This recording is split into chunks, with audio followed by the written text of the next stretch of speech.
First of all, hello everyone this morning. It's great to be along here. Looking out over the audience, there's half the faces or better I know, some ones I don't. There's funny little I should mention about quietly working away. And yeah, guilty as charged. That's exactly what we have been doing. A little bit guilty of not really getting ourselves out there visibility-wise. Our clients know all about who we are and what we do, but unfortunately, as within the wider IT community here, marine IT community here in Ocean Technology, venue, no, we're not that well known. Not yet. And I think when we met in the hallway the other day, it was you've had some great successes, Jim. We need to talk about this stuff. So here I am. I will flash up the presentation here now. Oh, wait, no, not that one.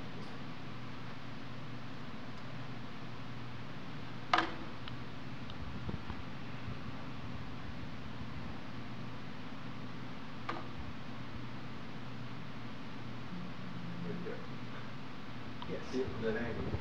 Yep. Okay, so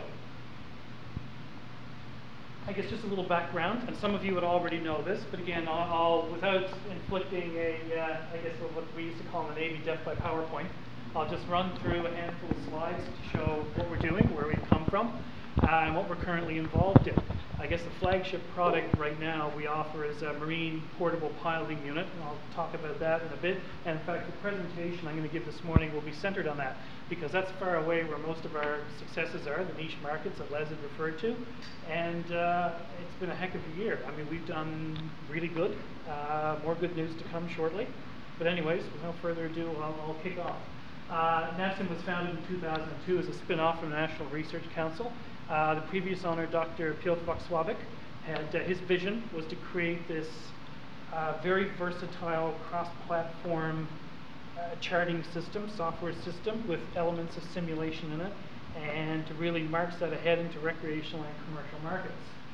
Again, Dr. Wachsławik unfortunately passed away in early 2010, and myself and Alvin Osmond, who was a communications director at the time, who is now the CEO, the bunch of us, a handful of partners together, soon controlled the company, and in fact bought it off Dr. Wachsławik's estate in 2010. So what we've done is we've progressed Piotr's vision forward into the 21st century, bringing in elements out of, well, essentially, we've followed our logic where it's led us with regards to what we do to prosecute our niche markets, what we do to satisfy our client demands, like Ron mentioned in his presentation earlier, to see a need and fill it. So we currently operate 3 offices in Canada and Europe. The main office is here in Newfoundland and St. John's, of course. We operate a West Coast office in BC, and we operate a European office with now 5 people in it. So this keeps our hand in to the European market. And as well, the European office does a little bit of work in South America as well, and we now do work in South America and the Caribbean, which I'll touch on in a bit. Our headquarters, of course, the main development team is located in St. John's. Just an aside, a lot of people talk about, well, foreign competition and outsourcing and stuff like that. Our design team are Newfoundlanders. All the software is designed here, right here in St. John's. Newfoundland ingenuity, Newfoundland hard work. In many ways, the PPU system, the surrounding supporting technologies, hardware and software, are a pan-Canadian solution with a Newfoundland company, Newfoundland ingenuity and hard work leading the charge. So we have access to, of course, world-recognized ocean industry R&D infrastructure. The Center of Excellence, of course, that we first heard about in the 80s is a vision, and I think is in every front now come to fruition with forums such as this, supporting companies, of which we're one. Our new European office, of course, won the Golden Bell Award for most innovative and useful boat equipment in 2008, which on the recreational market was essentially their equivalent of winning an Oscar with regards to functionality and feature content with the software. And this was an earlier version, not the definitive version we now offer to the pilots and continuing to evolve. Now, one thing that has changed is that early NavSim, under Dr. Wachsławik, had almost equal emphasis between recreational and commercial marine. That emphasis, again, following our logic where it's led us and where the biggest market opportunities are, the biggest opportunity to really bring this Newfoundland ingenuity and hard work to bear is in the commercial market, niche commercial market. So as it stands now, 90% plus of our efforts on the commercial front, not the recreational front. We still maintain a recreational footprint. The European office does a little bit more work in that area than we do, but for the most part, we're now a commercial marine ocean technology company. Major systems offered by NavSim, and some of these I've already mentioned. The integrated portable piloting unit, and the NavSim software, the PPU software, which is a part of that. Attendant software modules for chart updating, docking, tides and currents, weather.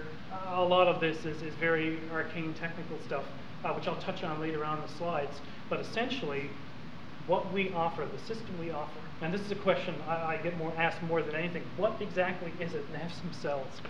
And the quick answer to that is when a marine pilot, and there are about 450 of them in Canada, when large commercial shipping enters our waters and is approaching our shores, they have fully qualified officers on board, they have fully qualified captain on board, but the very well-defined knowledge of local waters, local currents, local traffic is missing. By definition, these ships operate out of dozens, maybe hundreds of ports. We're just one country with a selection of key ports. So a lot of countries in the world, and Newfoundland is no exception, or pardon me, Newfoundland is no exception, Canada is no exception, operate an active marine piloting community, federally regulated, federally overseen, and these marine pilots will come on board for the last 2 to 3 hours of the vessel's trip, and when it leaves port, the first 2 to 3 hours, give or take. Some trips are longer, some trips are shorter. And they, essentially, the captain is still in charge or in command, but these gentlemen and women have tactical control of the vessel, so to speak, for that 2 or 3 hours, and make sure it comes safely away from port into the traffic lanes, and vice versa when coming into port, that it gets safely to harbor. We were taught in the Navy 20 years ago, in the initial stand-up lectures and training, Canada is open for business. And marine trade that is safe, efficient, free-flowing is our very lifeblood. Now, in the Navy lecture, that was, and you were here to protect and defend that. Well, the marine pilots are essentially a line of defense that shipping happens safely, efficiently, timely manner, safely, again, because the ships are getting ever bigger. Obviously, we've seen some environmental accidents in other countries. Fortunately, Canada hasn't had an Exxon Valdez or, but again, the risks are there. The marine pilots mitigate dramatically that risk. There are about 450 of them in Canada that act as this last line of defense to allow free-flowing, efficient, and safe trade. NavSim equipment is with 90% of them and growing. I think by the end of 2013, it will be 100%. That, in essence, is NavSim's flagship product, and that is what we do. These gentlemen and women, which are the main line of defense, the main line of stewardship with regards to heavyweight commercial shipping in our waters, they use our system, 90% of them, and growing, as a decision support tool. And essentially, every trip they come on board, they're carrying our gear. Now, proceeding on from that, Canada first, we've had a heck of a year, like I mentioned before. We've had some very big national and international sales successes. The first point I already touched on, 90% of all marine pilots in Canada, plus, are using our gear.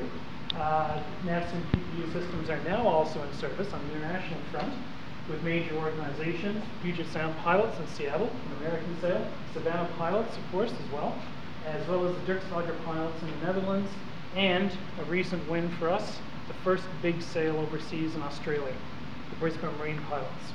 So we're busy, we're about a week away from delivering the first tranche of systems for their contract now. NATO has even bought one system, albeit a non-PPU one. They won't tell us exactly what they're doing with it, but we suspect they're using it to model some subsea work they're doing. Towards the end of 2012 and into 2013, we'll see further inroads into our international markets, in particular the Caribbean, South America, and of course opening up the beachheads we've now established in Australia and to a fair degree in Western Europe as well. Our major clients, and this is a very telling point, a lot of companies will hit one good hit, one generation of product, and then they're scrambling for what comes next. We've already got the next in place. We're now on our second big generation of equipment, And we are lining up now the third generation, which will come to pass about 24 to 36 months from now. So all our clients, most of these clients here, are now re-engaging for the Generation 2 equipment, which is version 3 of our software and equipment modules. It's a very strong endorsement of the inherent product and system we offer, as well as the support services, which I guess Ron touches on your experience as well. Service support is everything, everything. We work with a 48-month life cycle on our equipment, which again I'll touch on later. But during that 48-month stewardship, the equipment's already in hand, it's operational, it's out in the field. The marine trade in Canada is 24/7, which means the pilot's operations and presence is 24/7, which means our support must be too. So we now maintain a 24/7 live technical support line. You actually talk to a human being, even if it's 3 in the morning. They might be a little bit sleepy, human being, but someone will answer the phone. And of course they have the remote tools to be able to diagnose and steward tech support. New systems we're working on over the next 12 to 18 months. Post-Panamax and St. Lawrence River points, 1 and 2, are essentially software modules which will add on to the current PPU software system we have and enhance it to bring its capabilities even further and further into alignment with not just current pilot needs, but future pilot needs. I think it was Gretzky once said, do you skate to where the puck is going, not to where it's been. So we very much try and practice that at NavSim. Port logistics and security modules are a bit further out. Our vision, in a sort of a holistic sense, if I can indulge in this for about 30 seconds, is that the piloting units are simply the wet end, or seagoing end, to a much larger, holistic, integrated system that will work in tandem, in concert. Ultimately, bandwidth willing, will operate in real time with shore-based support infrastructure to, again, allow safer, more efficient trade than what happens now. And of course, as ships get larger, we're now talking about post-Panamax up on the St. Lawrence River for the first time in history. These ships are very large. They're approaching the size of supertankers were 15 years ago. Very big, never been done before. Our gear, our equipment, will be right in the middle of those initial trials and right in the middle of those initial, I guess, trips that are done up to St. Lawrence with these new vessels. Part and parcel of that will be a marine traffic queuing module, which will allow the pilots to be able to organize amongst themselves passing situations amongst these particular vessels. Rather than let, I guess, a traffic control system remotely do it, they'll have the decision support tools right on the bridge to allow them to do it in real time, right there on the spot. The tide window module, again, harkens back to, I guess, the need to be able to carry ever heavier laden ships while still minding tides, while of course not running aground, which has always seemed to be bad and not conducive to marine trade. So on that note, the tidal window module, which we're developing for St. Lawrence River pilots, will allow them to better schedule and better organize passages with regards to high tide, low tide, rising and falling tide. Again, it's a relatively arcane-focused development effort to put a particular tool into the hands of a subgroup of pilots who really need it. And of course, the last 2 points, Meridian is a workboat system, which is an offshoot of the marine piloting system. It doesn't have the same, I guess, broadband swath of capability, but it brings a lot of the core feature content with regards to menu, flexibility and functionality into a workboat product to work with tugs, fishing vessels, towboats, crew support, probably some of the gear around that your guys run into with regards to ROV operations. So, all good stuff. What does a PPU system look like? Which is the second most common question I get asked.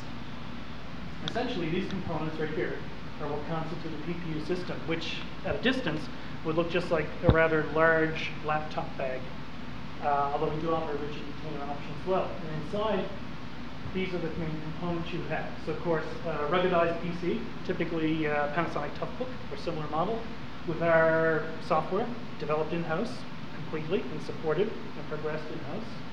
With regards to positioning sensors, that's the blue box and the white antenna there. Very accurate, very high resistance to multipath and interference GPS. And we offer a dual beacon GPS as well. This in fact comes from another Canadian company up in Montreal, Genic. So again, this leads back to what I was mentioning earlier about a pan-Canadian solution. To the very highest extent that we can, we try to include, I guess, domestic companies in this. It's good for business. We have close links with Genec. We offer their gear. They, in fact, promote ours. And the last silver box right there, the last item, is, in fact, to some degree, the hardware star of the show. This is NavSim's own rate of turn generator, or RG4. Essentially, what it allows you to do is the pilot can determine or detect very, very slight rates of turn, or basically pivoting to port and to starboard for the vessel. Now, my background was minesweepers and destroyers, and I didn't really get that at first when I first came on to NavSim the first week or so. And it was like one of the pilots explained, the minesweeper destroyer can very quickly change course. They're lightweight, high-powered, but a 30,000 ton, 70,000 ton cargo vessel, once it's veering off course, even by fractions of a degree per minute, this is very hard motion to stop or rest. If you don't catch it until it's already moving, you have to use excessive rudder movements, you have to use tug support more than what you would otherwise. Sometimes there's nothing you can do. You're in tight channels, you need to go to anchor or slow down. The ROT generator, which is a little box, weighs about a pound, it's about the size of a small paperback novel, self-powered, it has proprietary software and hardware inside of it, which senses the rate of turn of the vessel to port or to starboard and communicates that into a laptop via Class 1 Bluetooth connection. And this is combined with algorithms of processing that our developers have generated that I won't even pretend to understand. And the result is a very refined, very accurate, very stable port or starboard rate of turn indicator. In fact, we can sense vessel movement to port or starboard sooner, better than most pilots can, even when they've got a visual line of sight in clear weather. And of course, half the time they operate is nighttime and bad weather, which of course means the ROT is essentially indispensable as a decision support tool. Now, the vessels are getting ever bigger. They're getting heavier. The inertia is more. They're getting harder and harder to control with regards to tight navigation and tight waters. So NavSim feels, and our market successes have borne this out, that these decision support tools are going to become ever more important in the pilot's handling this increasing size tonnage, while still maintaining standards of safety or improving them, and still maintaining the flow of trade that Canada wants to affect. I think it was one Tampa Bay pilot that said that, I mean, this isn't whether we can navigate or not, this is about blood pressure. And, given that this man was handling 150,000 ton cruise ships in very tight quarters, the point is well taken. That is our niche, that is what we provide to the pilot market. An industry-leading, Newfoundland-developed decision support tool. A few quick screen grabs. How am I doing for time? Because I can talk for hours, as those of you who know me can say. Give us another 5, because I want to comment and get some questions. Okay, no problem. Yeah. So I just have some quick slides here about what the actual software looks like in the screen. This slide has elements of docking display on it. So of course, the vessel is the center of the blue bearing ring. Now, you'll notice that screen looks a fair bit different from this one, which is a fair bit different from that one. That might seem like a subtle point, but in fact, in the world of electronic charting systems, we are the industry leader on that front. The architecture of the system is designed to allow an individual user to arrange this view to suit their individual needs. If you look at most charting systems, you'll see the information column with the numbers on either the left or the right, and you'll see a big chart window, and sometimes there are minor icons underneath. We allow you to break that convention. We allow you to put this column over here. We allow you to put top to bottom, as much flexibility as you want. You can add on or subtract windows. Each window can be configured to display whatever information you want. Extremely high degree of flexibility. No one else in the industry globally touches this, not even close. So it is our crown jewel on the software side, with the rate of turn generator being our crown jewel on the hardware side. And the two of them in concert have an industry-leading portable piloting unit. And of course, this is just dusk and night mode because, as I mentioned earlier, pilotage is 24/7 operation. So we have to pay a tremendous amount of attention to not only how the software looks in daylight, but how it looks in the set in night mode. This might seem like a trivial matter, but it is in fact really big. Displaying the wrong color at the wrong time can pop the night vision on a pilot on a completely darkened bridge. Just like in the Navy, they wouldn't let us light up a cigarette on a bridge without going into a back room because the flare of the lighter would momentarily, 10-15 minutes, pop your night vision so that you just couldn't really see targets at night, obstacles at night. Same thing with pilotage with regards to the screen display. So we take special attention to how our night mode and dusk mode treatments are. So I guess that's the last of the charting slides. Again, I mean, as a design philosophy, I've already touched on a number of these points. Safety and efficiency together in harmony, not as competing or conflicting goals. Client engagement, client responsiveness, I think, Ron, you've seen this too, is critical. You need to stay engaged with your clients. We stay very close to our clients. In fact, so close, Les, that we probably don't get out enough to talk to the wider community about who we do. But like I mentioned earlier, the clients we engage with, most of our travel is to do that, point-to-point, direct. And now we are approaching what I would call some degree of marketing or sales critical mass. Word of mouth is often preceding to the authorities we then approach. They've heard of us before we get to them for first contact, which is good. Word is spreading, and it's good. We banish the safety efficiency trade-off mindset, which permeates a lot of marine hardware. It's a compliancy fit. We have to tick a box. If we implement this safety measure, it slows down or gums up marine trade. We believe with clever design, appropriate application of technology, you can have your cake and eat it too. And in fact, not only do we think that, we've proven that. With the advent of NavSim PPU systems in the St. Lawrence River, wintertime night passages increased about 40%. Now, if you can imagine the flow of trade, when we do a screen grab of AIS contacts on a given moment, there's over 100 to 120, 130 contacts up and down the seaway. So, and that proceeds 24/7. So if we increase that nighttime flow by 40%, that's a massive boost to the Canadian economy with regards to just trade. You know, time is money in marine shipping. Every hour's delay, depending on the size of the vessel, is between $1,500 and $2,000. With some vessels, specialized applications, that number goes even higher. So we give the pilots the right decision tools to allow them to not have to slow down, not have to go to anchor, because we remove to a large degree the uncertainty in operating at night, in winter, in stormy and miserable conditions. So some of the other things that we're looking towards as part of the future, the tidal window module and traffic module I already mentioned. Vessel tracking and reporting, again, sort of a dry end or shore-based end to the PPU systems, which we see as really a first step into this whole arena. 3D bathymetry and weather routing, which again are ideas which are coming down the road. We're staying engaged with our clients, mainly the pilots, the port authorities to some degree. That's growing too, with regards to developing and refining what it is they will need down the road.